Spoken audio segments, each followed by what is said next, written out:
इनसे नागरिकता प्राप्त करने के लिए कौन सी तरीका सही है, कौन सी बात सही है? पहला, राष्ट्र और राज्य की द्वैध नागरिकता गलत है। भारत में दोहरी नागरिकता है ही नहीं है।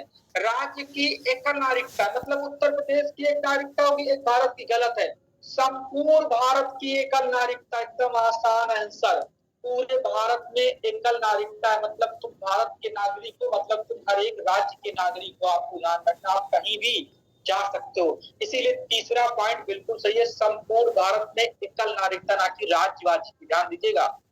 क्वेश्चन नंबर 6 है, भारत की नागरिकता नहीं प्राप्त की जा सकती। 5 तरीके से नागरिकता प्राप्त करने का तरीका है, बताए थे ना 5 तरीके से। जन्म से, देशीकरण से, पंजीकरण से, भूमि अर्जन से। लिखा हुआ है कि जन्म से, दोस्तों बिल्कुल सही, कोई जन्म से नागरिक बन सकता है, देशीकरण से बन सकता है, किसी भूभाग को दोस्तों सम्मिलित करके, जैसे मान लो बांग्लादेश है, अगर बांग्लादेश भारत का हिस्सा बना लिया जाएगा तो बांग्लादेश के जो नागरिक होंगे भारत के नागरिक बन जाएंगे।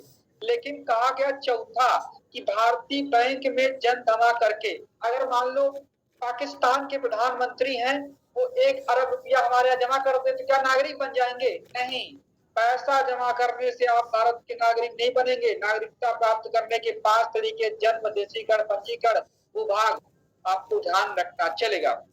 समझ गए आप लोग? तो इस बात को ध्यान रखना है, कोई पैसा जमा करके नागरिक नहीं बन सकता भारत का। नहीं। बात करते हैं क्वेश्चन नंबर 7 की। भारत में नागरिक अपनी नागरिकता खो सकता है। अच्छा, तो तुमको नागरिकता खोने के 3 तरीके बताए थे, पाने के 5, खोने के 3। पहला, भारतीय नागरिकता का परित्याग करके, बिल्कुल, अगर हम चाहेंगे तो स्वयं भी अपनी नागरिकता त्याग सकते हैं, बिल्कुल सही है। दूसरा, स्वेच्छा से अन्य देश की नागरिकता प्राप्त करके, बिल्कुल सही है। अगर मैं अमेरिका की नागरिकता ग्रहण कर रहा हूं तो भारत की नागरिकता छोड़नी पड़ेगी, कौन सी बड़ी बात। तीसरा, किसी अन्य देश के नागरिक से विवाह करता है, नहीं भैया, हम भैया भारत के नागरिक हैं, हम गए अमेरिका, अमेरिका में कोई पसंद आ गया, मान लो हम शादी व्यादी करके चले आए, हम कर तो शादी दिए, लेकिन ऐसा नहीं हमको वहां नागरिकता लेनी पड़ेगी, हमारी इच्छा है। अगर हम भारत की छोड़ना चाहेंगे तभी वहां सेटल होंगे। अगर हम करके चले आए, अब उनको छोड़ना, उधर को छोड़ के आए, हम तो नहीं छोड़ेंगे भाई। तो आपको ध्यान रखना, शादी करने से नागरिकता नहीं जाती। इस बात, किसी अन्य देश के नागरिक से विवाह करता है तो भारत की नागरिकता नहीं जाएगी जब तक वो स्वयं नहीं त्यागेगा, या वो स्वयं उस देश की नागरिकता नहीं ग्रहण करता। अमेरिका गए तो अगर हम भारत की नहीं त्यागे या अमेरिका ग्रहण नहीं किए तब तक हमारी नागरिकता कोई छीन नहीं सकता। इसलिए आपका तीसरा ऑप्शन गलत है। चौथा, सरकार की आलोचना करने से नागरिकता जाती है। बताओ, दिन भर लोग सरकार को कोसते हैं बैठकर, क्या किसी की नागरिकता जाती है? हम कोसते बैठ के, नहीं जाएगी। तो आपको याद रखना है, नागरिकता तभी जाती है जब आप स्वयं छोड़ दें, या आप किसी देश की नागरिकता ग्रहण कर ले, या आप कोई गलत काम करें सरकार या देश के खिलाफ, चलेगा। क्वेश्चन नंबर 8 है और 2021 के आईएएस में आया है और बहुत ही दमदार क्वेश्चन है। मतलब आईएएस का क्वेश्चन 2021 2 साल पहले आया है, तो इसको तो सॉल्व करना आप लोग की बुद्धि विवेक के लिए बहुत जरूरी है। पहला कथन लिखा हुआ, भारत में केवल एकल नागरिकता है। भैया बिल्कुल सही है, एक ही नागरिकता, तो आपको बता ही रहे, ब्रिटेन के संविधान से लिया गया। दूसरा, जो व्यक्ति जन्म से नागरिक हो वो केवल राष्ट्राध्यक्ष बन सकता है। अब भैया समझिएगा, ऐसा नहीं है।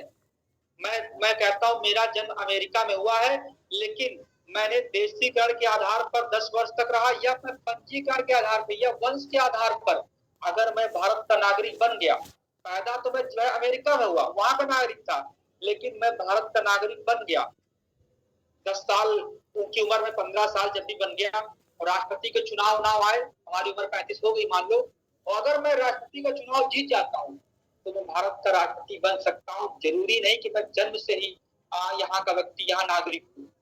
लेकिन अमेरिका में नहीं होता। अमेरिका में कहा गया जन्म से ही वहां का राष्ट्रपति बन सकता है कोई, लेकिन भारत में कहा गया अगर आप जन्म से नहीं है लेकिन आप भारत के नागरिक बन गए हैं तो आप राष्ट्रपति का चुनाव भी लड़ सकते हैं और राष्ट्रपति भी बन सकते, राष्ट्राध्यक्ष बन सकते हैं।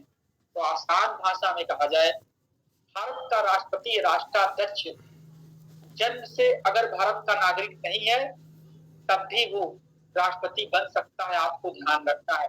तो हमारा एग्जाम्पल याद रखना, हम अमेरिका में पैदा हुए, 10 साल रहे, वहां चले आए, यहाँ भैया औकाल उकाल मारे, इलेक्शन लड़े, जीत गए, राष्ट्रपति चुनाव, हम बिल्कुल बन सकते हैं, क्योंकि यहाँ पर जन्म से नागरिक होने पर ही राष्ट्राध्यक्ष या राष्ट्रपति नहीं बन सकते हो, आप कभी बन सकते हो, बस आप चुनाव जीतिए, बस भारत के नागरिक हो।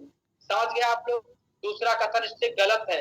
कहा गया जो व्यक्ति जन्म से नागरिक हो वही बनेगा, नहीं, जन्म से जरूरी नहीं है, आप बस रहिए और भारत के नागरिक हो। जन्म का शब्द काट दो, ये आपको कहना है कि केवल भारत का नागरिक हो तब भी राष्ट्रपति बन सकता, जरूरी नहीं कि वो जन्म से हो। ठीक है। तीसरा पॉइंट है, जिस विदेशी व्यक्ति को एक बार नागरिकता दे दी गई है, किसी भी परिस्थिति में उसे वंचित नहीं किया है। मान लो हम पाकिस्तान के व्यक्ति हैं, हमने प्लान बना के आया कि भारत को बर्बाद कर देंगे, हम आ गए, 10 साल तक रहे देशीकरण के माध्यम से, 10 साल यहाँ बर्बाद किया। अब भैया हमको नागरिकता मिल गई, लेकिन हमारा उद्देश्य गलत काम करना है, तो क्या ऐसा किसी व्यक्ति को नागरिकता दे दी गई तो हटाया नहीं जाएगा? बिल्कुल। अगर आप गलत काम करेंगे, आप चाहे बाहर से आए हो, फिर आपको हटा के यहाँ की नागरिकता छीनी जा सकती है। ऐसा नहीं तुमको एक बार नागरिकता मिल गई तो आपसे जो है लाइफ टाइम जीवन तक रहेगा, नहीं, आपकी नागरिकता छीनी जा सकती है, आप चाहे प्राप्त किए पहले से हुई। तो इस बात को ध्यान रखना है, नागरिकता छीनी जा सकती है। आप चाहे विदेशी हो चाहे भारतीय, गलत काम कर रहे हैं, आपकी नागरिकता छिन जाएगी। तो दोस्तों तीसरा कथन भी गलत कहा कि वंचित नहीं कर सकते। क्यों नहीं करेंगे? तो भैया इसलिए तो 2021 क्वेश्चन है, आंख मूंद कर इसको सही कर सकते हो। ऐसा नहीं कि आइए बहुत कठिन एग्जाम है, कुछ चीजें हम आपको जो पढ़ाते हैं बहुत आसान है, संविधान एक और हिस्ट्री, ये दो सब्जेक्ट जो है ना, अगर आप पढ़ लिए हैं हमसे बहुत दिन से, तो आईएएस क्वेश्चन को एकदम देख के लगा डालोगे। बस हाँ, बाकी क्वेश्चन थोड़े कठिन होते जो मैं नहीं पढ़ा पाता हूँ, ये मैं पढ़ाता नहीं हूँ कभी, क्योंकि मैं सारा मेहनत इन्हीं पर दिया है, मुझे लगता है आसान है संविधान, चलेगा। ध्यान से 2016 क्वेश्चन आया है, लेकिन हम पढ़ाएंगे नहीं क्योंकि हमारा गला बहुत बैठा हुआ है, तबीयत से खराब चल रही है और स्वास्थ्य थोड़ा सही नहीं है, आंखों में कुछ प्रॉब्लम है। मैंने कहा क्लास ले ली जाए, कंटिन्यूटी बना के रखी जाए, बाकी हम लोग कल रखते हैं। ठीक है।